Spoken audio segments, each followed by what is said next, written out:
All right, Zach, let's do it.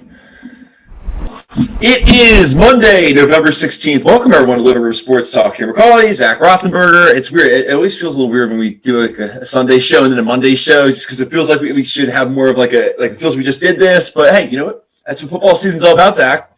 Hey, we live for this, right? We live to talk football. We live to talk sports. So, it's great. It's a victory Monday. I got different. Yeah, I was about to say, you're living. You definitely got a zest for life today, don't you? I do. It's been a while. I'll put it to you that way. It's been a long time.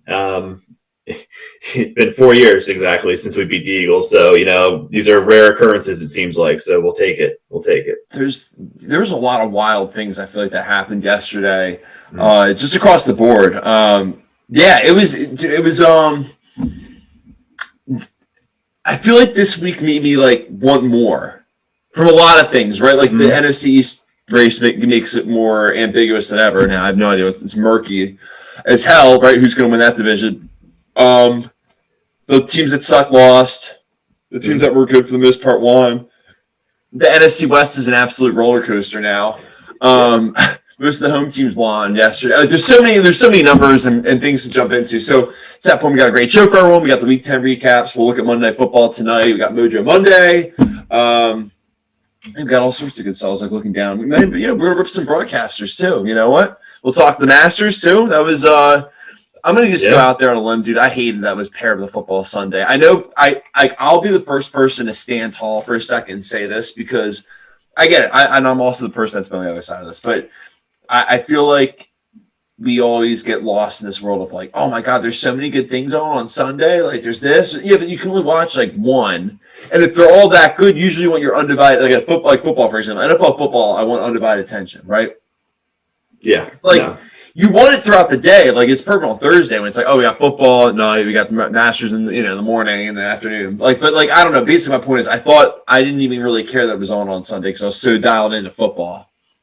Yeah, unfortunately, I felt the same way. I'm a huge golf fan. We both are huge golf fans. We love watching, especially a major tournament like the Masters. But when both of our teams were playing at 1 o'clock, it would be different if the Giants were playing at a 4:30 game or a primetime game. Then you don't really care as much. But yeah, unfortunately, it took a little bit away. And I think CBS did the best they could, and the whole broadcast crew, of having the leaders tee off at 9:30, but you still miss the whole back nine of Masters Sunday. And I just realized I was that's why all the games are on Fox yesterday. Yeah, that makes sense. Okay, yeah, wow, I really missed that.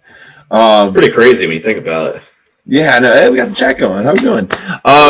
Yeah, we got a great show. So a lot of football chatter. But I'll tell you, without further ado, like we always do, would you want to get us started with some clickbait, Zach? Speaking of the Masters. Yeah, let's do it. Yeah, speaking of the Masters, there was an article from ESPN by Bob Herrig that was titled "How Two Brothers Went from Dumb and Dumber to Winning the Masters." Which, listen, I think I kind of know the gist of why he came up with that title. DJ's not necessarily the best with his words when he speaks, but who is it when you have a microphone shoved in your face in front of thousands and millions of people watching you on TV? He's a professional golfer. He plays the game. Give him a break. I mean, the guy's won 24 PGA Tour wins and now 2 majors, the Masters and the U.S. Open. So any type of negative, or pointing fun at headings or, titles of an article like this is just it's uncalled for in my opinion. So why would you try to spark a little negative connotation right now with him? It's ridiculous. Yeah, I don't know. It just seems like it's what it is. It's people love that movie, so people are just gonna click on that just to read it, which is why it's clickbait. Right. I mean, a lot of people don't realize that DJ has won 24 PGA Tour events, which is unheard. He's a Hall of Fame. I was actually sitting there wondering yesterday. I was he's never won the Masters. I don't think. Well, I'm sure they mentioned that, but that's that point why I was tuned out watching football for most of the weekend. But so it's so silly too. How that's such an ESPN article and headline too. Yeah, it really is. The movie though. Fun fact. Which movie? No, neither have I. I think it's just too stupid. I just don't want to watch. I'm not a Jim Carrey guy. Yeah, I'm not either. No, we talked about. Remember that was one of our first shows. We were who's an actor that's overrated? We did. Yeah. We did. Yeah. That was a good one. I love how we both picked Jim Carrey. And it was it was good. We discussed that before the show. That he sucked, but look, we got Trust cooking in the chat. So I'm sure he's pumped that. There we go. Big Blue for you. Yeah, that's right. Yeah, so but all right, so let's jump into the actually I'll do it real quick before we jump to mine's football related. That's what I was kind of thinking about. But dude, I've been probably a little bit too passionate about this, but Anthony Lynn's got to go, right? I mean, yeah, at some point, yeah, you can't continue to lose and get away with it in the NFL. I mean, I'll tell you. So I was thinking about it. Basically, what I think it's ridiculous is that it's like, oh, he's snake. Come on, like, stop with that, right? Like, enough of that. Oh, look at this. We got some hot takes coming in the chat now. People think the Giants are going to win the division. Ooh, I like that. I'm on that bus. Well, it's funny. I was thinking, I knew that was kind of like my banner question to break down that game. It's funny. We can go to that. It's fine. I had, do you want to just start with that? I had Bucks and Panthers to start just because it was like one of those games where I'm like, let's just kind of get that out of the way. Like, I don't know how interesting of a game it was, like. Yeah, it really wasn't. Do that, get it out of the way. Yeah. I mean, I don't know if you heard the story about the Bucks plane was delayed. They didn't get into Carolina until like 11 or 11:30 at night, and which I don't really know how big of a deal it is, given that they're all professionals and they're all adults. I was just thinking that they won, so yeah, they won by 23, so it really didn't matter. That was clickbait in its own. You're right. You're so right. It's funny you said because I feel like a lot of people champion around those like betting ideas, right? Like, oh, they're playing it. Their flight got delayed. Like, they're not going to cover tomorrow. Yeah. I don't know. Like, and anything they said they just had to sit there on the plane and chit chat. I'm thinking that's probably good for a team like that with like looking around, right? Like Tom Brady, like because just new kind of culture down there or something like that in your season. If they win the Super Bowl, I feel like that's one of those things you can talk about and be like, oh, remember when that happened? And like they really bonded after that or something. Like you can't not saying that's what's going to happen, but it's just like I feel like you can. It's more likely that you're going to find something positive out of a negative situation than that negative situation is going to bring a professional down, like you said. Yeah. I mean, you can't tell me they weren't singing 99 bottles of beer on the wall while you're sitting there waiting, right? I mean, come on. Yeah. But speaking of Antonio Brown, 7 catches for 69 yards. So starting to find some mojo there on Mojo Monday. So, I feel like what's kind of annoying about this Antonio Brown thing is like I feel like can we just talk about the game? Right, like what I mean. Like I'm not saying I'm an Antonio Brown fan, but to that point, I guess maybe I'm falling victim now to it. But like I guess my point is, why is it that every time he comes up like in a highlight reel, it's like someone else has to give a shot of like, by the way, usually with Tom Brady getting his life, like there's always something else like about his like I don't know whether you believe you should have or whether you should or should not have had a second chance. Like Antonio Brown was out there playing today, like it's just like like. Enough of the extra stuff. Like, just please, like, all right, he's back. I don't like whether, like, I don't. No one can. Like, it doesn't matter what we think. We don't make the decisions. He's back, right? Like, so whether you like it, you don't like it, it doesn't matter. Like, at some point, that was fun for like you can talk about that when they signed him, but it's just so annoying. I feel like every highlight it just is attached to him now. It's like, oh, Antonio Brown, he's starting to get better after his suspension. By the way, did you know he's suspended? He's got character issues. Did you know he's got character issues? But the Bucks signed him anyway. And apparently and they always do this other thing, Zach, too, where it's like, oh, apparently there were enough mouths to feed. Like they always mention how like everyone had to get their targets and touches and like it's just so annoying. Yeah, no, it's the same take every week. It seems like I don't know how many more weeks it's going to be for them to finally lay off all that, but it's going to be a while. So and then you always have when it's really clicking, it's clicking with them. It's like, okay, yeah, no kid, that's every team. You say about the Saints. Yeah, exactly. Because it's the Bucs, because it's Tom Brady, because it's Antonio Brown, because it's Gronkowski, because it's all those guys, it's going to be a big deal. So. And speaking of the Saints, we can jump in that game next. But real quick, Carolina's done, right? Yeah. I think you could stick a fork in him. And also, I think Teddy Bridgewater apparently got hurt, unfortunately. I think his leg. Yeah, I heard it's not the same knee he hurt with Minnesota, and I don't think it's like serious. I think they said he could be back next week. Yeah, well, that's good. Yeah, I mean, that's good. That's great. Yeah. Yeah, they're 3-7. I mean, if they were in the NFC East, they'd be in it, but not in the NFC South. No, especially not in the NFC West, which at that point the 49ers are really getting squeezed here. But they were in this game too.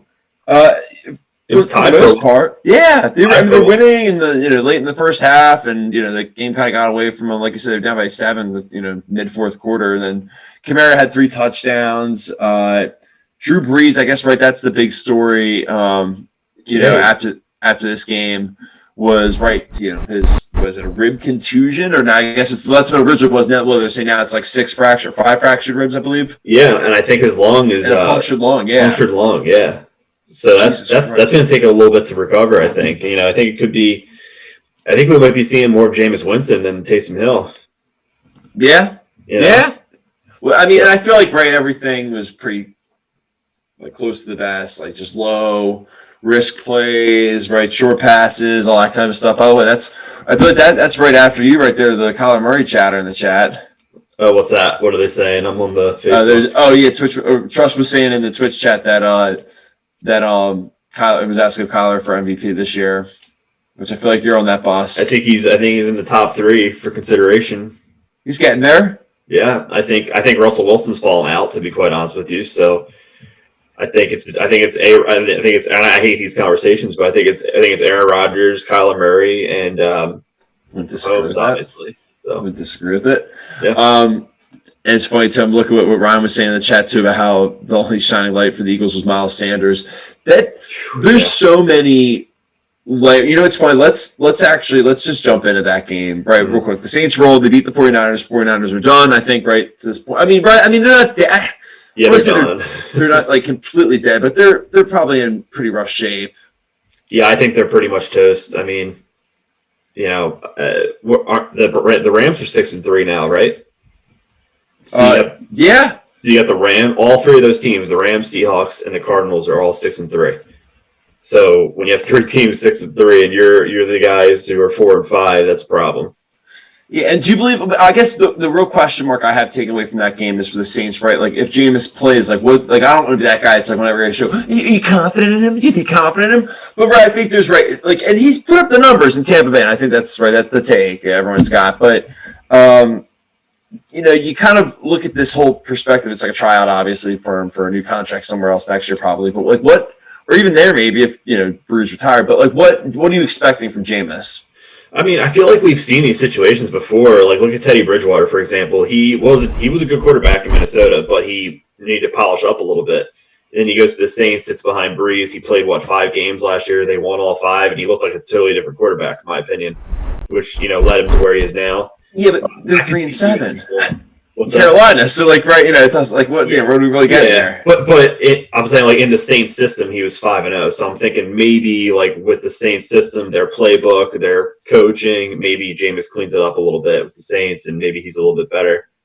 So we'll see. I mean, he's not afraid to throw the ball around, so we could probably expect some deep targets to Thomas and Sanders. So yeah. I'll say, should we do Eagles Giants? It's up to you. Yeah, let's do it. All right, let's do it. We'll mix it up. We'll go a little bit over. I like it. All right, so this is your soapbox, dude. I mean, I'll just tune it up the stage a little bit, and you just because I'm going to kind of come in with three levels of this. The first level being, you're an Eagles fan. That's just such a gross loss up there. Albeit, I would say that, right? You just beat a team for 4 years in a row. You're also allowed to lose a game here and there. Yeah. It's okay to that point. Mm-hmm. Right? Nothing about it was the same issues, right? Same question mark, it was the same bad stuff. But like I said, they're still leading the division. Then the second layer is, okay, are the Giants in it? Because, not to be that guy, we've also sat here how many times and said, is it over? And it's yeah, it's over for you guys. I'm sorry, dude. It's just you just can't do that and still have a shot. Right? But here they are. But on the flip side, I feel like if you pulled the NFC East, the thing that I would pride the Giants in or whatever, that's probably not the right word choice in, but more just when I would hang my hat on if I was a Giants fan, it's with your new coach and Joe Judge and that new culture, you've been getting better and you've been playing better football each week. I think in general, the tide has been better turning for you each week.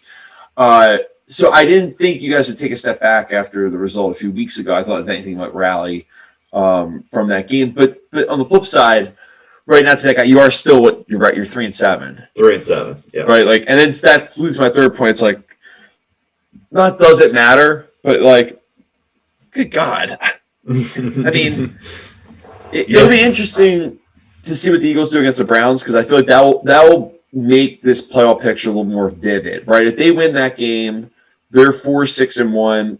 That's still that tie's huge. Now they're a game and a half ahead of you. Yeah, I think they would be 4-5-1 if they win that game. So, yeah, when I look at the landscape of everything in the next couple of weeks, is if the Eagles beat the Browns, okay, they're 4-5-1. Then week 12, we come back from our bye week. We play the Bengals, which, theoretically speaking, we should be able to beat the Bengals. Okay, if we, I feel like we got some good mojo going on. We got 2 wins in a row. Our offensive line, I think, played phenomenal yesterday. Even though the first play against Zach, I think our offensive line played phenomenal. Daniel Jones is playing just like what we've been talking about. Just be Alex Smith. Just be Ryan Fitzpatrick. Just be a game manager, which is not a negative term in my opinion. That just means you're smart. No. I'll even double down to your point. He went. I wrote it down because that was one of the things that stuck out to me when I was just doing show prep. Mm-hmm. He was 21 for 28 for 244 yards. That's perfect. That's what you need. You want him to pitch 6 to 7 innings, give up 1 to 2 runs, limit the walks, get a few strikeouts, and just keep it. Let your offense score 3 to 4 runs, you'll be fine. Yep, exactly. And I feel like we've seen obvious progression from week 1 to week 10 on both sides of the ball, getting better. I feel like with Daniel Jones, the last 2 weeks, significant improvement. It's almost like he heard me say that he's on the shot clock now for the remainder of the season. The last 2 games, he hasn't had a turnover, which is great for him. And I couldn't find this stat anywhere, but I'm not trying to be a jerk asking this. When's the last time you guys won 2 weeks in a row?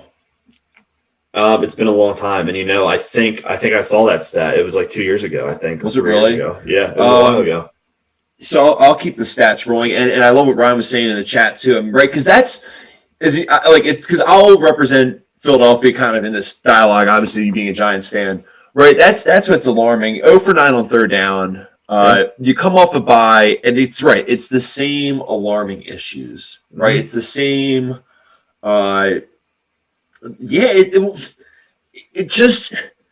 It's very vexing, and I feel like, but the problem is that we just continuously see it be the same mystery that flashes before our eyes. And I was saying this to Chad, we're talking on the phone today about it, and I said, what baffles me about the Eagles, if you text me and said, "Oh, the Eagles suck," I'd be like, "No, they don't suck." I mean, and then I'd obviously start going into things they could be working on. But if you said to me, "Oh, the Eagles good," I'd be like, "It's not good," right? I don't, because of the same reasons. So it's I don't know. It's there's just so much.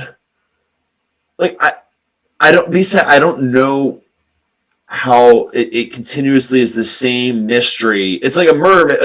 It's like someone just keeps killing people, and we're the detectives, but we still there's just nothing's tipping us to find what's the issue here. Is there a pattern with this? It just seems it's a little bit of everything. They're the difference. I mean, right? Because you look at it, seemed like the Packers yesterday. Actually, I hate that I'm not trying to use that Packers, but I was thinking about it a little bit yesterday because Doug Peterson was saying it's so many little things that are adding up, and I thought about the Packers game yesterday against the Jaguars and how they almost lost, and we'll get to that in a little bit later in the show.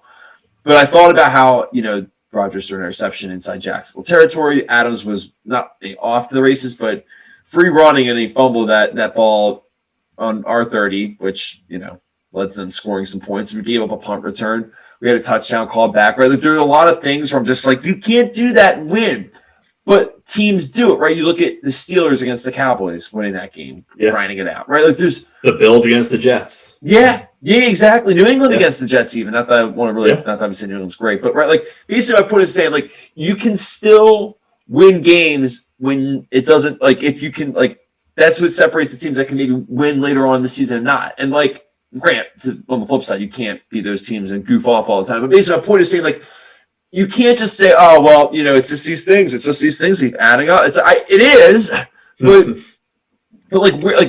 why isn't it fixed? And you're telling that was a winnable game for the Eagles. Yeah, that's it. I'm like I said, I'm obviously trying to speak more for just the advocate for them. But it was a winnable game. Well, I think there was a lot of coaching miscues. I mean, come on, it was 4th and 10, and they were down by 7 with 3 minutes left, and they were in clear field goal range. Why wouldn't you at least kick the field? And I think they had 2 or 3 timeouts left, plus a 2-minute warning. They went for it on 4th and 10. Didn't get it. They turned it over. We went down the field, got a field goal to end the game. Why wouldn't you kick the field goal there and then trust your defense to stop our offense with a quarterback in Daniel Jones that has been proven to be a little bit shaky in those situations? I don't quite understand that call. No, it doesn't. There's going for 2 and go for 2 when if they would have kicked the extra point, they're 3 points out. Why would you go for 2 there? Really dumb. I don't know if he's like drunk on analytics or what the deal is, but no, I was saying to my dad, it reminded me of like the Seinfeld reference when George is taking he's cheating on the IQ test. So like the girl comes in, she's like, spills all over the stuff all over the test. And she's like, oh yeah, I went out to get coffee. She's like, where? You didn't leave. And he's like, oh yeah, I went out the window. She's like, the window. Like, and he's like, or no, she's like, you out the window, you got the door. And he's like, the door? Like, why do we got the door? The window's right here. She's like staring at him like a deer in the headlights. And it's like that's kind of then. It's like, why would I kick it? Like, yeah. And I kind of think Peterson is losing his team a little bit because you could see some of the body language and you could just tell Wentz was not happy at all yesterday with some of the things that were going on. Well, I think they need to make some changes. I really think they need to give a good scrub. Yeah. I think it's time for them to kind of clean house a little bit, probably. Yeah, but I don't even know where. Yeah. Right, you know what I mean? That's part of this. It's like that's what makes this such a mystery to me. And what else do I have written down for them? They had 11 penalties. That was horrible. Yeah. Golden pretty much did his thing. Well, Jason Kelce with all those snaps. I mean, what's going on there? How many times did the ball on a shotgun snap hit Wentz in his shin? Oh, yes. I didn't even really notice that because I was too busy watching the Packers not win. I think it was 3 or 4 times yesterday. I mean, what's up with that? Yeah, no. There's. So that's a start. I do really think their O-line needs a really good touch up. Yeah, this division's a mess. I mean, yeah, but let me just say something. So, Eagles are 3-5-1. Giants are 3-7. Okay, Eagles play who they got next week. They have. I just looked this up and now I don't see it. They play the Browns next week. Okay, that's winnable for them, obviously. So, say if they win that game, they're 4-5-1. Okay, we come back off a bye again. We're 3-7. We play the Bengals. We should win. Oh, I got the whole thing written down here. Yeah, that would put us at 4-7, and then the Eagles play the Seahawks that week. So if they lose that, it's 4-6-1, and we're 4-7. Yeah, but then you go at Seattle the next week, so that you can dance that. Yeah, I know. Then they're going to Green Bay. So I mean, that's that's what I mean. So apparently it is easy going up there and playing well if you're the opposition. What I'm saying is, though, like the road for both teams is not easy. So no, it's not. But then that question is like, Washington's still in this? Jeez, I don't know. I might be off that. I might be off that bus. The Washington bus. Yeah. Yeah. Do you want to jump into that game for a sec? Well, actually, real quick, let's talk about the Eagles third down too, because Ryan had a really good point in the comments too. This whole with this whole thing with drafting Jalen Hurts in the second round, that kind of set the flavor for this whole season. I feel like in a sense, you know what I mean? Yeah, that did because every time he's in, they basically just use him for an option or right. It's like college. Yeah, and I ask myself, it's like why I don't know why they did that drafting him. They're not with him. It's just Wentz has a lot of time left. You would think so. You paid him all that money. What are you doing? I don't know. It's just whatever. Yeah. I mean, right? Because I would say whatever because I'm almost stepping back as a football fan. I'm like, does it matter? We care because you're a Giants fan. We live in Philadelphia. A lot of our friends are Eagles fans too, right? So we're gonna obviously go through this game because it matters to us. Yeah. Right. So to that point, but it's when you step back as a football fan, I'm just good God, this division's a mess. That's what I was just saying earlier, right? It's well, yeah, it's not fun to watch. I don't find myself oh man, that's I used to love watching NFC East versus NFC East. They're not that good to watch right now. Yeah, it used to be hard nosed, old school football typically. But to your point about Washington, I might have to retract my statement because they have the Bengals next week and then they have the Cowboys on Thanksgiving. And if they win both those games, they're 4-7. So they're kind of back in. Do you want to roll? They had a brutal loss yesterday. Prater hitting that 59-yarder. Oof, God. Dagger at the end. But I mean, to be fair, they were also losing that game. I mean, what was it? It was 24-3 at one point. Yeah, I said the Lions had the game basically in control from the jump, but then at the end, they obviously the Washington football team scored 17 points in the fourth quarter, so they pretty much let them right back in. Yeah. Alex Smith had a day. Yeah, he did. He threw just under 400 yards, I think, right? 390 yards. Yeah, and then what was I was going to write? So, the Lions are just, speaking of this like bizarre, they're like the AFC East representation and the NFC North. The Lions, that is, right? Like it's just like they're 4-5 every week. When it's like, it's over for them. Then they win, and then they win just enough that you're like, are they good? And they're like, no, we're not good. They like lose a few games. You're like, what the hell is up with this team? It's like they drink water and stay relevant, you know? Yeah, it's even more interesting, right? Because if the Vikings win this game on Monday night, that we'll dive into later in the show, but if they win this game, then they're 4-5. The Bears are 5-5, and then they're 4-5. So like they're all just kind of bundled up there with 5 losses together. Yeah, no, that division could get interesting, and the Lions are they're like a mystery to me. I can't put a finger on them. No, that's right. Like I think we can agree that Matt Patricia's probably not the best coach. No, but he'll put together like a 6-10 season, or 7-9, and maybe he'll stay by for next year. So yeah, they're the most exciting and interesting team that hasn't really won anything that I've ever watched. You know what I mean? Like if you actually said like the last 5 years, it's like Lions are. It's like okay, well who are they playing? I feel like every year it's the same thing. Oh, Matthew Stafford, MVP candidate. It's like everyone's like he never gets the love. They don't win. He's like Sam Bradford but better.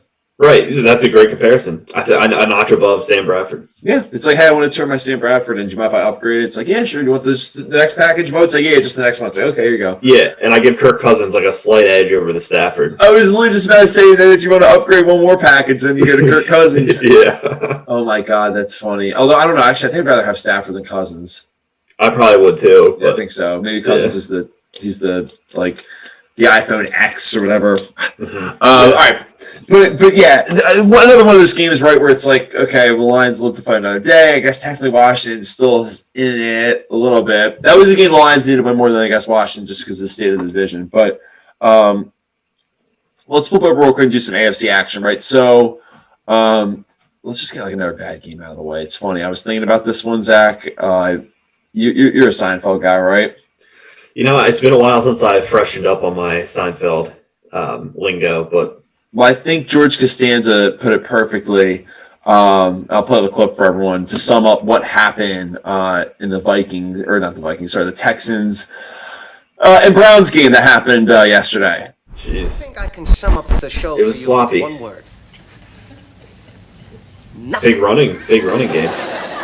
Nothing? Nothing. What does that mean? The show is about nothing. Well, it's not about nothing. No, it's about nothing. Well, that was literally. No, you're right. It was a good running game. No, but you're right. The game was about nothing. Nothing. Yeah. Nothing happened. Like literally nothing happened. It was 10-7. Nothing happened. You literally didn't miss anything. Like you missed nothing. It was 3-0 out of the gate. Right, it was like the Duke Johnson game. Every 2 seconds, it was like, oh, did you know Duke Johnson played for the Browns and he was unhappy? Right, like it was just like it was so just off the walls. I felt like with just like the takes watching it on Red Zone. I was watching a replay of it today on Red Zone. It was just like, good God. Yeah, I don't know if did you see the clips of the weather before that game? I'll give him that. I'll give him the weather. I will give him the weather. So I'm thinking that was a big reason why it was kind of a. Yeah, they were saying they couldn't even throw in it. But still, it's just like, okay, but as a fan, I'm being greedy. Yeah. I'm also being an NFC like snob. But it was just like that's what it was though. It felt like nothing happened. I feel like Nick Chubb, that had a hurt for anyone in fantasy. Oh yeah, and Kareem Hunt had a good day too, actually. He had I think over 100 all-purpose yards, receiving and rushing yards yesterday as well. So it was a good two-headed monster attack. Mm-hmm. But I guess my response to this is like the Browns are somehow 6-3, but they seem like a team that's 3-6, not 6-3. But I think the game turned out to be a product of the two teams that were in it, the Browns Texans. So what do you expect? Yeah, no, I couldn't agree more. And it's one of those games because it's like the same thing as like that's what I find interesting about Week 10 in general. Like there's a lot of to be continued, right? The Browns play the Eagles next week at home. They got to win that game, but the Eagles got to win that game, right? Like there's no more of these. Like those two teams have had similar, just like but backwards records, if you will, of like, but they just have looked awkward throughout most of the season. And that's why I feel like with the Browns, it's like, okay, they won. That's all that matters. I always say it doesn't matter how you win until after Thanksgiving, but it's still a little vexing. I also love what Dark Sage is saying in the chat too about the Masters because I was not happy about that, about just some of the conditions that happened over the weekend, but yeah, we'll dive into that in a little bit. All right, but I'll say at that point, let's look at. I mean, is there anything else you want to add with that Texans and Browns game? No, nope. All right, let's just make it. Let's just try to get through all the other crummy games that happened. So, Drew Lock got hurt. The Broncos are not good. Same type of thing. A lot of games were close to the first half, and then it seemed like the home team just pulled away in the second half. And this game was really no different than the AFC West. Raiders win. They're 6-3. Another team, right, where we kind of scratch our heads and we're like, so who are they? Yeah. I think Gruden's done a really good. I mean, I say this every week. I think Gruden's done a really good job building a strong culture there, and I think the team's really embraced the new stadium being in Las Vegas, even though there's no fans. I think they're trying to they've done a good job building an identity for themselves in the new city. So, and Josh Jacobs has been that identity. Yeah, right. He's been so good. I remember when the Packers played him last year. That dude runs tough, dude. Yeah. Like, he runs over people like a Mack truck. Yeah, he's a big time north and south runner, which is what you need. You don't need this dancing around stuff. No, he runs with an attitude, and I love it. I honestly love watching him play football. Now, what's interesting about them is so now they play the Chiefs at home.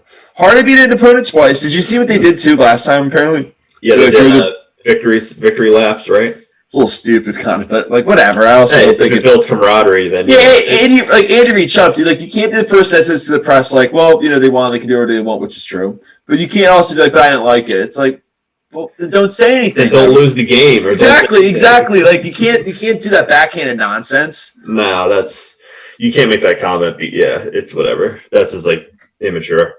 Yeah, but to that point, I feel like the Chiefs, they're going to give them the full. Those two teams hate each other. It's funny. I don't know if I've ever told this on the show, but when I toured Arrowhead, I thought what was really funny.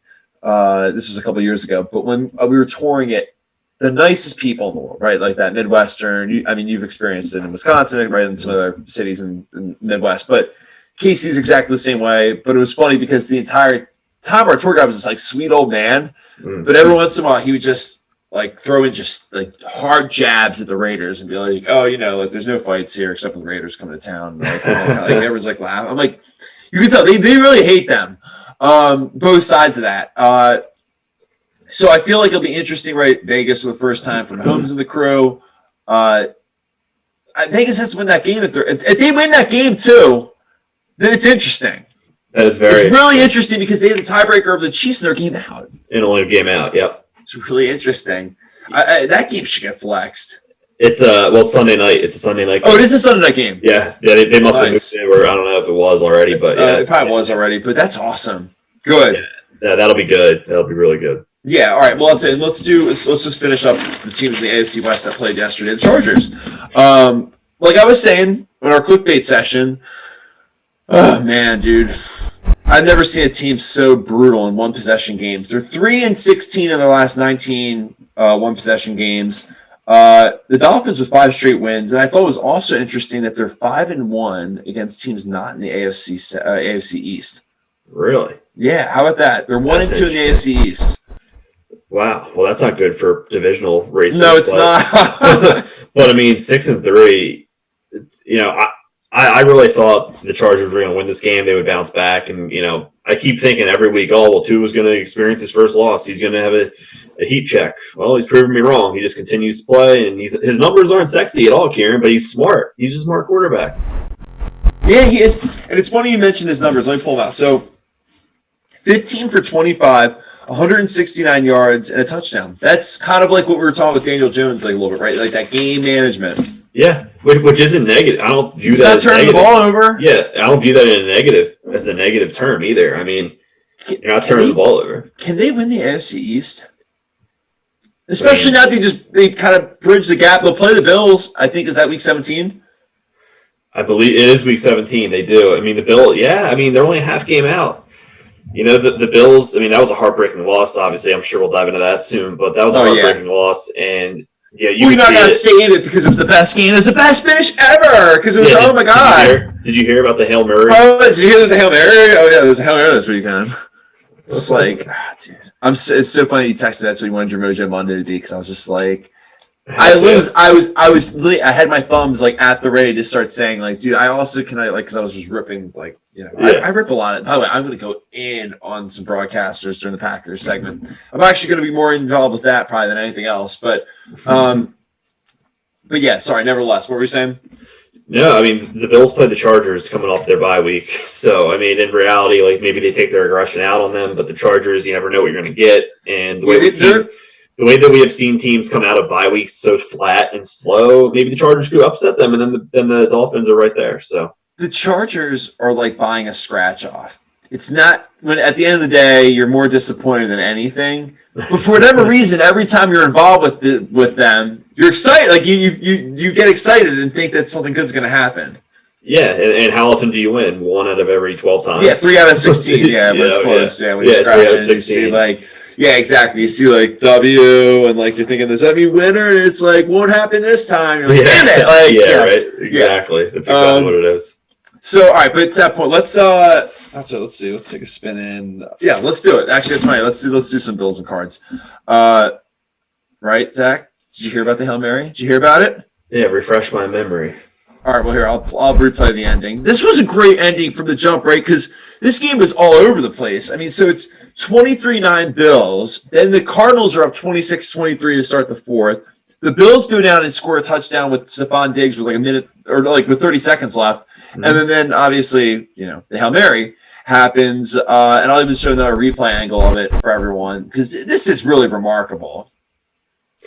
Yeah, it really is. I mean, he jumped up and, well, first off, for Kyler Murray to get out of the pressure that he did, avoid it, and throw it on the run. I mean, we've seen Aaron Rodgers do it, so it's not like we haven't seen this before. And for Hopkins to reach up and grab that in triple coverage is pretty insane in walk-off fashion. It's special, plain and simple. Yeah, it's always interesting when you see these, right? I feel like it's And that's a huge. I mean, that's a huge win for the Cardinals because they're going to everyone's stating the obvious, right? They're going to Seattle on Thursday night. Seattle's just lost 3 out of 4. They're not playing so hot, and we'll rip into them in just a second. But right, like this was, they're winning games. I finally feel like I'm on the team of I don't want to see the Cardinals in the playoffs.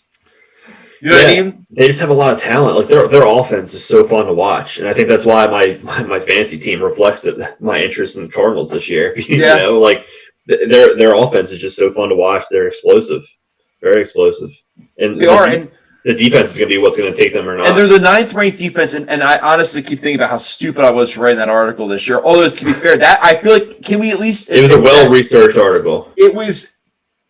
It kind of, I'm not going to, like, this is me. I feel like such a sleazebag saying this because, like, well, I wasn't actually wrong. No, I was wrong, but I think at least the reasons why I thought they were not going to be good are not happening, right? We were like, they don't get stops. They aren't good. They give up a ton of yards. Like, they're stopping those problems. And so I got to give them credit, right? Like, yeah, no, but your article was extremely factual, and you know they are showing signs of improvement, which you can't see, you know, from last season to this season. Like you can't predict that in the offseason necessarily. So, you know, you're stating the obvious of what the year before. But the defense, although they're ranked 9th, they have been slightly inconsistent. So if they can tighten the screws up on defense and be a little bit more consistent, then yeah, I mean the sky's the limit essentially. In the NFC, you know, the NFC is pretty much, to me, is almost a free for all between maybe 4 or 5 teams, whereas the AFC it's like 10 teams. So it is, but I'll tell you, that's actually a perfect little segue, into that. That's why I was going to see real quick if there's anything else I wanted to mention with those 2 teams. Oh, you know, it's funny. No, I saw this. Well, I was going to say I knew there was one other thing I wanted to ask you.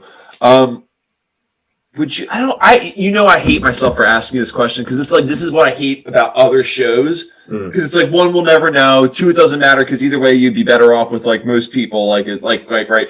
But just very lightly, without to dive into it deeply, would you rather have Lamar Jackson or Kyler Murray as your quarterback right now? Like if you had to start a team and you're like, all right, it's like fantasy football, if you will, like you had like a fantasy expansion draft. Oh, Kyler, 100%. Yeah, I think I would too. Yeah, I was gonna say, what about you? I would too. Yeah. And I'll get into that a little bit more when we get into that Ravens game. Granted, weather. Talk about bad weather. Whew. But yeah, it was an ugly game. But sticking in the AFC, it's funny you were saying there's 10 teams, but there's only one team that's undefeated in the NFL, and that's the Steelers. They're 9-0. I'm not trying to brag. I wish I'd actually got this clip. I told you they were going to roll that. At 7.5 was a trap for the Bengals. Like anytime you ever see a team that's a not bad underdog getting a touchdown, trust me, I'm a Temple fan. I played Penn State before. The amount of times we're like plus 13.5, plus 14. I'm like, oh, we could win the game, and we're getting 2 touchdowns. You got to take that. It's the same thing, right? Everyone's saying the Bengals can win that game, but like you know that the Steelers are going to lose that game at home. And it was like they absolutely threw a party. Right, Chase Claypool 2 touchdowns. He balled out. It was just like your typical like homecoming game for the Steelers, right? Where they just kind of roll their division foe that sucks like they always do. It's always a good time for the Steelers. Yeah, exactly. So fitting, by the way. Sorry, I got to say one more thing. It's so fitting to me. I think about this sometimes. How it's been 2 decades, 20 years, if you will, of the Patriots' reign, where it's just been like Boston sports, and then of course. When like they finally get dethroned, it's like who is going to be the person that steps up? Oh, of course, Pittsburgh. They can't not have a couple championships. I mean, But sorry, that's my east side of Pennsylvania language coming out right now. But Steelers are pretty good. I don't know how much we take away. Bengals, they're somewhere between an offseason and maybe a coaching change away from seeing like what they really got with Joe Burrow. Not that I'm saying like he's not good. I like him, but like you got to. They're not winning games. Like they got to start winning games. Like right? Like I think they need to. I think they need to just look forward to the draft next year. I think they're probably going to ride it out with Zach Taylor for at least one more year. Give Joe Burrow another season in his system, and that'll be Taylor's 3rd year. I mean, the Bengals have had a history of just losing after losing, so they got to do something sooner than later. Hello, Dark Sage. Just saying in the chat too. I hate being a Temple fan. It sucks. We suck, dude. Honest to God, fade them every single week in college football. Bet against them every single week. You'll win money. Although I told you that spread was wild this week. This is why it's a dangerous game playing the gambling circuits. But Temple opened up plus 24.5, then it moved to plus 25.5. They lost by 25. It's like you called that. It's dangerous. Yeah, you did. Dangerous.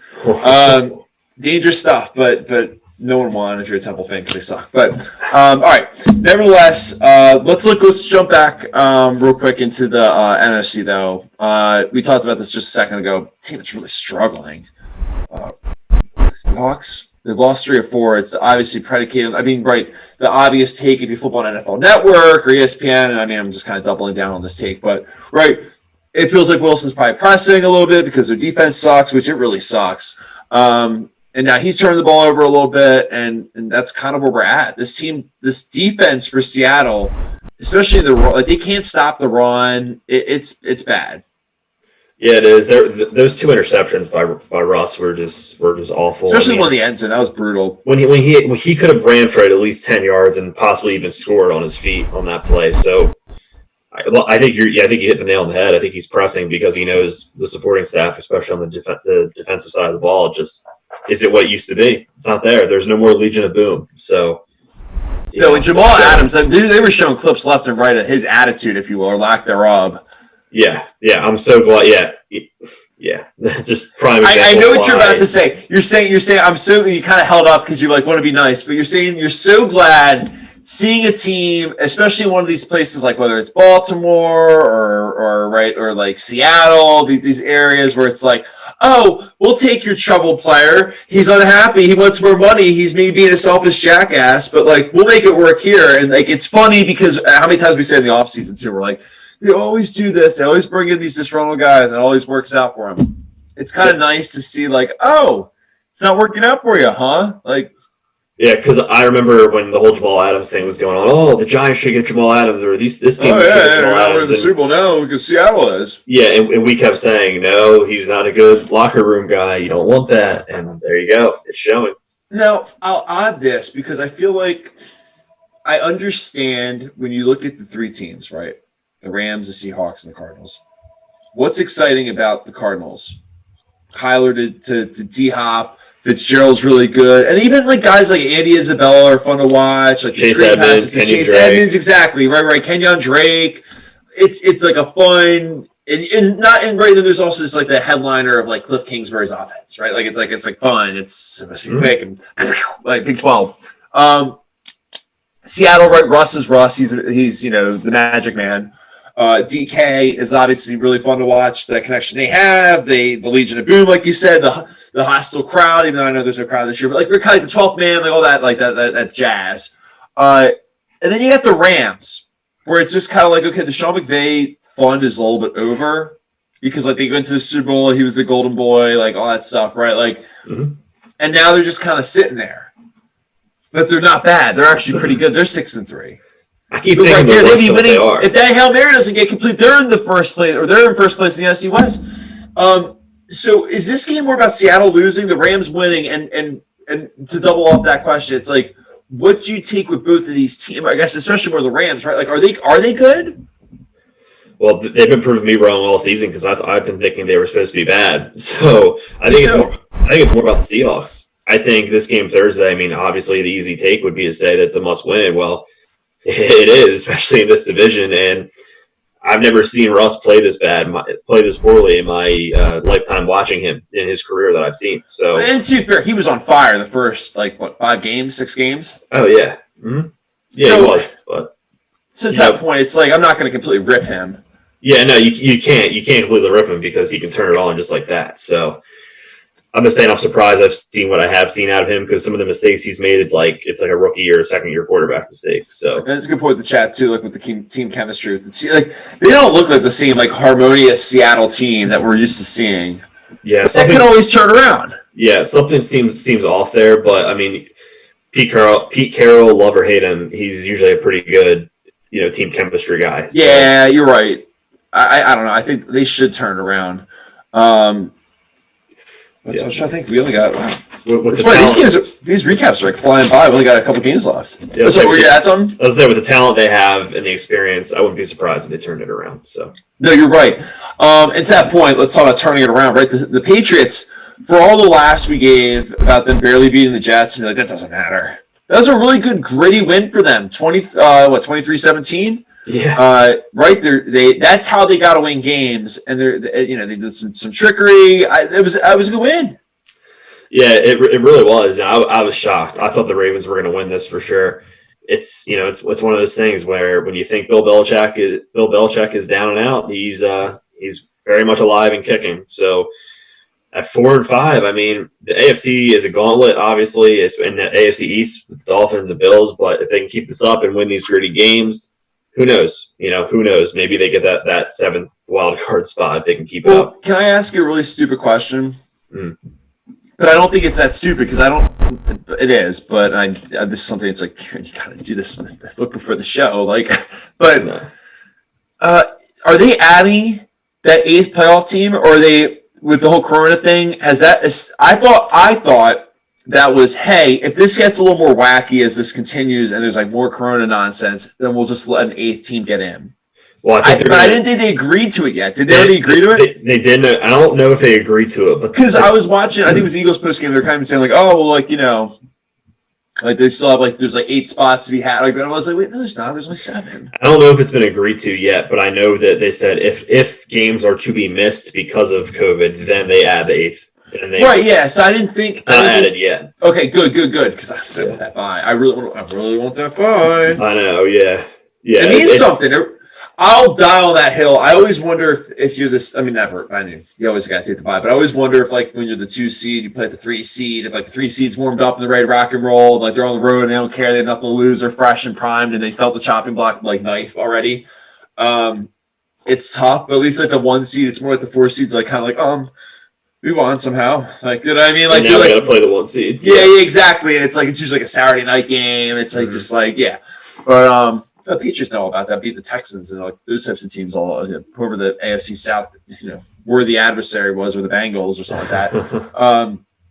But yeah, I don't like the Bengals. No, honestly, the Bengals don't want to play a game in a minute. But all right, nevertheless, good one for them. For the Patriots. Baltimore, that's another team. That's like another one of these, like, oh, well, I walk away scratching my head. That's them. I don't know what I have with them. And I keep hearing, there's always these stats that I hear about Lamar Jackson and that team where I just go like, wait, what? Where, like today, for example, I hear like, oh, did you know Lamar's never come back from more than 10 down? I'm like, 10 down? That's not that much. Wow. Like, what? That's like, it was so nonchalant, just like, oh, by the way, like, it's like 100. It's like, well, hold on a second. It's like, oh, did you know, like, he's never won a playoff game? Oh, did you never, like, there's like so many like little wrinkles, and I'm just like, wait a minute. But like what am I supposed to get excited about with them? Yeah, because what those tell me is basically that whenever there's a little bit of pressure or adversity, it's almost like he doesn't show up. Yeah. So I don't know. They get the Titans next week, and that's not going to be an easy game, especially after the Titans are going to come in pissed off after losing to the Colts. Yeah, they're in a weird. They're kind of like the Seahawks of the AFC, just kind of reeling, losing a bunch of games recently. All right, let's get to the last one. Speaking of the AFC South, let's get to the bottom dwellers and then the Jaguars. Let's start with this though, because it was so true. God help me! I wanted to drive over to Home Depot and like buy a screwdriver and give myself a lobotomy. Like just after listening to Greg Jennings talk for 3 hours. I'm so glad I went to high school. Not really, but the reason why I say that is because I feel like if you ever were a kid in high school and there was that pettiness of if someone liked somebody or there was a rift between whatever, like any of that stuff, you could always kind of see right through it, even if they pretended like everything was okay. Like, oh, okay, that whole thing, and that's what Greg Jennings is like. Oh, everyone says I was a riff of Aaron Rodgers. He's just, it's just First of all, Chris Myers must be from Jacksonville because I swear, him, Brock, was it Brock Hewer? Is that it? Yeah, I think so. Yeah, he got bumped up. He called the Temple Penn State game way back when. I don't know why I remember that. But so he moved on to the NFL somehow. And I'm not even really ripping him. He was the least of the worst of the group. But it seriously felt like they were. I mean, I get it. They're the 1-6 or the 1-17 trying to pull up the upset. And probably, honestly, if I'm not a fan of the Packers, if I'm calling the game, I'm probably pulling for the Jacksonville Jaguars a little bit too. But God help me. Can we please make a rule like Greg Jennings and Jonathan Vilma, for that matter, cannot call Packers games? Dude, the play-by-play this year sucked. Yeah, I was going to say, we had Chris Spielman.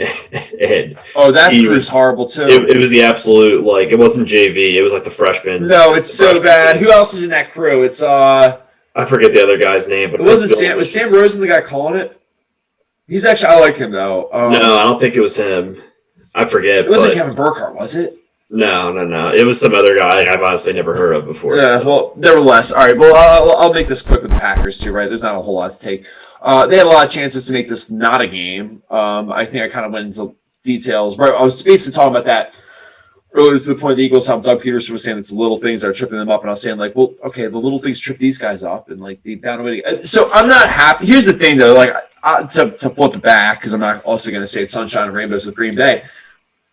You got to win. Like I said, it doesn't matter how you win until Thanksgiving. But the minute that flips, I have so many question marks about your toughness. Preston Smith is basically pulling a Jamal Adams and taking plays off and not tackling, and it's not good. It's not good. You can't play that flat. And sure, you're winning, but basically, I won't go in a rant because it comes down to this. You got 6 to 7 games to start showing me that it's just mid-season sleepwalking and not an actual pattern, because that's a couple games down the road where bad teams have done that to you. Right, and Tampa's done it to you. There's good teams that have done it. They could have lost the game. They didn't. Devontae Adams is a beast. That's kind of the takeaways I have. Yeah, I was going to say, they won the game. That's all that matters. And you can't look too far into it, I don't think, because we were texting earlier today. I mean, this was the Jaguars' Super Bowl in a sense. They go to Lambeau, they get to play Lambeau, and let's go beat the Packers. So right, it is right. They have a good record. That's good. They have a good record, and there is some of that. It's that let's go in there. We're in the middle of nowhere. It's freezing, right? I always tell you it's easier, I think, as a road team to win there than go down to Florida where it's so damn hot and it's just like gross and sticky and it's a bizarro world. Mm-hmm. No, I agree. And excuse me. And I mean, and they had a punt return for a touchdown, which how often do you see that? So that's kind of a fluke, so you take that out, you win by 11 at least. So, and I love what the chat's saying. This is a huge test for them on Sunday because that offensive line for the Colts is no joke. Mm-hmm. Right? They just got a really big win. They got some rest. Yeah, like this. We got to think positive. Rick's saying we got to be positive. That's right. I think it's a win and move on game. But it's fine. Let's dive into the Monday night game. Then at that point, it's a perfect segue with the two other NFC North teams. We kind of teased this a little bit already, right? That if the Vikings win, they're 4-5. They're very much in it. They're banging on the door for a playoff picture. The Bears almost, it looks like all their tires are flat at that point, and it's just like, where do you really go from here? Actually, no, I don't have it up. Never mind. I write down this. That was last week's show. I wrote it down. But right, I know the Bears have they have a bye, and then they go to Green Bay. And I'm trying to think what else they do after that. But the Vikings didn't have like the hardest schedule in the world. Like they had the Saints in there. They had a few other teams. But right, like this game is important because if the Vikings want to make it feel like they are really turning their season around after the bye, they got to win this game. But I have so many stats for you. I mean, that I'm ready to start spilling them out. But and we got picks for this game too. Yeah, we do. So for the schedule you're talking about, the Vikings play the Cowboys next week. That's winnable, obviously. And then after that, they play the Panthers. So they could win those two. And if they win tonight, they're 6-5. Yeah. Knocking on the door, like you're saying. That's what I'm saying. So you asked me who would I rather win. I kind of want the Bears to win just to kind of push the Vikings away here. Because the Bears are a joke. I think the Vikings are a better team. Yeah, well, that would tell you why the Bears are 3-point home underdogs. Yeah, but the Vikings do not play well against the Bears in general. They don't play well, especially in Soldier Field. I'll hit it from a betting perspective because I saw these numbers, but generally I would even just put if you're on the road, more than likely in the last 20 years, right? You're probably more than likely getting points, not giving up points in the divisional game on the road, right? Mm-hmm. As long as you're even as teams or like close to even, they're always going to nod that to the team that's right. So, okay. At that point, the Vikings are 3-14 against the spread. So that means they probably lost a lot of those games. So yeah, they're 3-14 against the spread in the last 17 years at Soldier Field. The Bears are 5-1 against the spread against Minnesota in the last 6 matchups. The under has hit in the last 5-6 games for the Bears. The over's hit in the last 5-6 games for the Vikings. Let's see, what else do you want? I guess the Vikings are 5-1 against the spread in their last 6 games. So, right, a lot of kind of wild things. But I look at the Vikings. Here's the stat that I think that's more important. This isn't a gambling stat for anyone. But Dalvin Cook since 2018, 36 rushes for 88 yards. That's it. Wow. That's not good. And that to me is why, and if you look, I dropped the picks in there for everyone. But that's why I think, and thanks for posting that, by the way. Hey, they're great picks by you. Hey, I'm trying. We'll see that. We can talk about that later. Yeah. But no, I mean, I think, Brett, I think this is I was saying to Jay, I was talking to him, I was texting him this afternoon. I was saying why I think the Vikings struggle in a game like this is because they are a team that's like 75% ground and pound and then 25% finesse and sexiness, whether it's like the long, like if they're playing correct, like right, like their normal balance, if you will, right? Obviously they have, and it used to be like probably like 60-40 when they had Diggs, but you know what I mean? But to that point, the Bears are 100% ground and pound. Like, not to be that guy. Like, they really haven't had a quarterback. Even when they were good in 85, it was like defense and running, right? Like, that's kind of like that's Chicago Bear football. So the Vikings kind of get stuck in that world of those games, and they don't play well when that's a team is like that's why I feel like the Packers match up well against the Bears, right? Because the Aaron Rodgers is more like 100% finesse, or it's like we're throwing, put up points. The Vikings can match that because they play good defense. The Lions can match that because they play good defense. And the Bears seem like they would, but the Bears don't do enough offensively to push back, and then the defense kind of tips over. And that's why I almost like do a diagram. I feel like that like Charlie Day like thing where he's like looking at the board, like pointing all the arrows around. But I think that's why I feel like the Vikings struggle against the Bears. Yeah, I was going to ask. So with Matt Nagy not calling the plays anymore, that helps. How does that change The Bears offense. What is his name? Bill Lazor? Bill Lazor? Yeah. He's off the Chip Kelly tree, I think. He used to be the Bengals offensive coordinator. So do you think that the Bears air it out a little bit more and get it in the hands of their playmakers? Because I do. Because it's clear that Nagy likes running. Nagy likes running right up the middle for some reason and getting 2 yards every play. So I know, like 3rd and 4 runs to Cordell Patterson. Well, or just David Montgomery right up the gut for 3 yards. Oh, I know. They almost make it look like he's broken. I was actually trying to look up real quick and see like what his prop bets were for. Well, Allen Robinson was under 74.5 receiving yards. I saw. Really? Which is pretty much what it has been. I think typically for him they put it around 80 to 81, 82.5. So it's a little lower. But. We'll see. It's either going to go one of 2 ways. I think either the new play calling it lights a fire for the Bears on offense, and they just run the Vikings out of the stadium, or it starts off slow because they're not used to it, and it's close. Then whatever happens. It remains to be seen. One thing is for sure though. I mean, the Bears definitely need to get Allen Robinson more involved. They need to get Anthony Miller more involved. Cordell Patterson a little bit more, some more trickery plays for him. Jimmy Graham down the red zone, obviously, is their target. So it's funny. So I was just looking. I feel like I forget if this was on our site, but I really like Kirk Cousins to throw an interception. Yes, you did. That was one of the picks you posted. Yeah, I'm looking right now. I'm trying to see if that was listed at the odds, see if it changed at all. But I really did. It's like minus one. It's minus 113 now. Is it really? It was plus like one something earlier. Yeah. Oh, I'm telling you, it's gonna happen. Yeah, well, hey, he's thrown 10 interceptions over 8 games, so I'd say the odds are in your favor. We'll see. It should be an interesting game too. I mean, what was the other thing I was going to say about this one? Slow down my head. Kirk Cousins is 0-3 against the Bears as a starter. That was the other stat I had. Okay. So yeah, I don't know. The odds would say. So we're following the trends, basically. Yeah, but the thing is, like, I don't like just saying that, but I think that's like it's. I'll entertain your comment. I almost say like I think it's a good trend to follow. Then I always would look at it as a trend. I just be like, this just seems like a match, like trends are like, oh, the visitor in this matchup's won like 16 of the last 18, like where it's just like this is more just like, oh, this team just doesn't really match well like with this team. It seems like, right, like because you've heard me many times where I was like, oh, you're crazy, Kieran. I'm like, no, I'm not crazy. The Lions are going to go into Lambeau and play well, like right, and they do because it just seems like that's what they do, like. Mm-hmm. Bears seem like in the NFC North, there just seems like a lot of trends. I guess at that point, there you go. Wow. So you're right. There you go. You're right. It is a trend. The Vikings trend in the bad direction against the Bears. I don't know, but we'll see. Nick Foles has to play well too. I think he's going to throw the ball a lot tonight. Yeah, I think so too. I mean, I think they're going to air it out a lot more, like we were saying. So yeah, we'll see. Should be interesting. But real quick, before we slip into a little Mojo Monday, Masters, I would say I wasn't into it as much, but it was still. I mean, I think, like I said, a lot of that had to do with football being on and stuff like that. But I can obviously always stand back and talk about how good Dustin Johnson played, though. Yeah, I mean he set the record for the Masters in any major low score, 20 under. He played lights out. He was unflappable. Just like his personality is just very even keeled.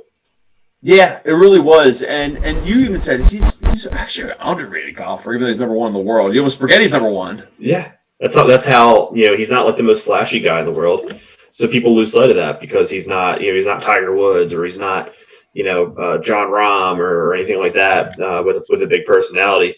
Bryson DeChambeau. Or Bryson DeChambeau, the guy who tries to hit it forever long and forgets that you also need to have a short game to play well too. But, so yeah, this is just a testament to how good of a golfer he really is, and it's a reminder to everyone, even the casual golf fans, that DJ is a Hall of Famer, 100%. Like I said earlier, 24 PGA Tour wins. This is his second major. He's been in contention in other majors in the past too. So he's 36 years old, and he's a young 36-year-old golfer. So, and what did you think just in general about this Masters? Obviously, it was in November and all that stuff, right? Like just in general, give me your like soapbox, if you will, about this one. I think that they did the best they could, to be quite honest with you. I obviously the weather on Thursday put a wrinkle in things as far as like having to do the weather and mixed with the daylight made it a lot tougher. They only had 10 hours of daylight to work with, so when you had a 3-hour rain delay on Thursday, that definitely pushes things back. And that's probably why like Dark Sage in the chat and some other folks weren't super happy with the product, but I think they did literally everything they could to try to make it happen. And I think them doing the tee times earlier in the morning was them trying to, on Sunday was them trying to, aid that NFL Sunday crowd. Yeah. So that way they would still get at least a chunk of viewers before 1 o'clock before the game started. So I think they did the best they could. The course looked great. I thought it was a great tournament. One other thing to note, Cameron Smith set a record. I think he came in second at 15 under. He's the only golfer ever in the history of the Masters to shoot all 4 rounds in the 60s. Really? Yeah. No kidding. Yeah, and then that's a guy that not many people know of. He's an Australian. He's a pretty steady golfer, very consistent. So that's impressive as well. We saw a lot of really great golf this week. We did. All those birdies. Yeah, that's right. For your boy, I think Molinari only got me like 6. So. And then Vandals screwed up, so they gave me like an extra $25. I woke up, I had like $130 in there. I was like, yeah. There you go. Yeah, they gave me an extra 10 because of course, I only landed on the $1 wheel. So. Oh, is that what it was? Mm-hmm. Oh man, I'm sorry. Yeah. But, that's all right. It's all right. One other thing to note, real quick about that, if you don't mind. Please. So Rory McIlroy is going for the career Grand Slam, and he needs the Masters to finish that off. He shot a 75 on Thursday, +3, and he finished at 11 under. So that just tells you what kind of weekend he had. And oh yeah, I don't know if you caught his interview when he finished up yesterday, but he was I didn't. He was saying how every year he's so anxious for the Masters because this is what he needs for the career Grand Slam, that he loses 10 to 15 pounds that week. So seriously. So in reality, he's got a quick turnaround because we got the Masters coming right back in April of 2021. So yeah, well, and it's funny you said because I was looking at the chat too, talking about is it normal for there only be 10 hours of sunlight, and I was like, that's actually the difference, I think, right? Mm-hmm. You're trending up and getting more sunlight each day, especially down south in early April. Yeah. Compared to mid-November, when we already set the clocks back an hour and all that. Mm-hmm. Yeah, no, for sure. I feel like in April you probably have 13 to 14 hours at that point. Yeah. So yeah, unfortunately, it was definitely a tight window, and I give them credit. I think they did the best they could. I agree. I'll say, should we wrap up the show with some Mojo Monday? Yeah, let's end on some Mojo. Yeah, let's get the Mojo vibes going. Do you want to go first? You want me to go first? Yeah, I'll do it first because we've been hearing about this all day. So let's do it. Yeah. So. I'm just gonna call it. I love that graphic, by the way, Mojo Monday. You like that? I love it. That's the fan club right there. Yeah, exactly. That's the crew. Yeah. The Hail Mary heard around the world. I guess some people are calling it the Hail Murray with DeAndre Hopkins going up. I did not hear that. That's pretty good, actually. I'll give you that. That's pretty good. It is pretty good. Obviously going with seconds left in the game after the Bills just scored with 30 seconds left to take the lead, and then the Cardinals come down with 2 seconds left and end off on the Hail Mary to DeAndre Hopkins. Mojo Monday definitely for me goes to the Cardinals. I like that. Yeah. And I'll go with I feel like I've been picking like sad, but obviously good stories. But this is another really I thought touching story that if you look back, Kennard, the right tackle. Actually, I'll pull up the video. I'll pull up the tweet real quick. So University of Kentucky, their offensive line coach, and this sucks, dude. Because actually, I must have missed they passed away. But I was reading in the beginning of the season. John Schlarman, who was the offensive line coach for Kentucky, was diagnosed with like a very aggressive stage 4 version of cancer. And the guy went to work, was like more passionate and energetic than ever. And they were saying it was a real reason why Kentucky was turning around this year and they were playing really well. And unfortunately, he did pass away with his cancer. So as a way of remembering, left tackle and Landon will be coming John out Schlarman, what they did was they Kentucky's offensive line. Well, they took a delay game penalty to start the game. Kentucky's prepared to take a delay of game penalty to allow Landon to come out onto the field in tribute to his offensive line coach John Schlarman, and wouldn't be surprised if Andy then elects to decline the delay of game penalty. Tom, you can see in there. The coach, too, that was his number and that was his position. Really touching. And I thought it was just, it's just classy on Vandy's part. Lines independently, right? Like, just have that moment in sports. I always enjoy, I'm always a big fan of those moments in sports where everything goes a little bit off script.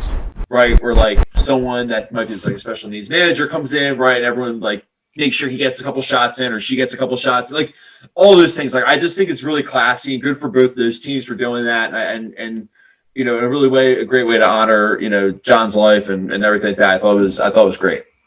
Yeah, no, that's phenomenal. It's always great, seeing that type of recognition and respect. Well, and to that point, it's a good way to roll us into. It would be great to see some folks would give us a follow, right? Some love, and real quick, if you want to do a little audio action, Spotify and iTunes, where you can catch all the Living Room Sports Talk episodes on the go. If you got your apps and all that fun stuff, and you can't watch a video, let's say you're driving. You can't look at a video. You got audio. That's fine. There you go. Spotify and iTunes got you covered. And also check us out on social media at _get sidetracked on Instagram, Twitter, and Reddit. And then making sure you just check us out on the website, www.get-sidetrack.com. And then if you aren't driving, gotta get the videos. I'm not loading these highlights up for nothing, Zach, right? Come on now.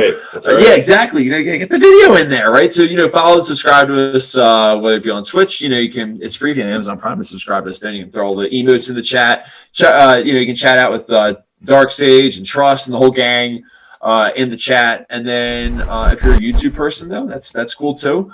Subscribe to us on YouTube. There's no excuses. It's free. So, That's right. That one, yeah. See, I can peer pressure them a little bit more on that one, Zach. So yeah, check us out on YouTube. You can, like I said, you can see the little video there. Just look up Living Room Sports Talk or Sidetracked or whatever. You'll find all the stuff on there, and then we're also posting all our stuff on the site. Yeah. And speaking of the site, holidays right around the corner, Zach. So you can always buy some cool swagger, right? And we also love seeing people send in their stuff, but all sorts of cool stuff, masks. For Corona, right? Yeah.